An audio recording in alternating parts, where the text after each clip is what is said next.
आकाशी चंद्र चांदण्या तोडून मी आणल्या, मनाचा पाळणा करू बांधून घे जरा झुला,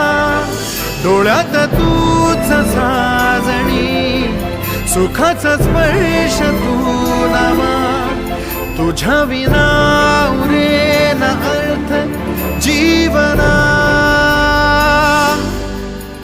उजळे तुझ्या हसूने कणकण,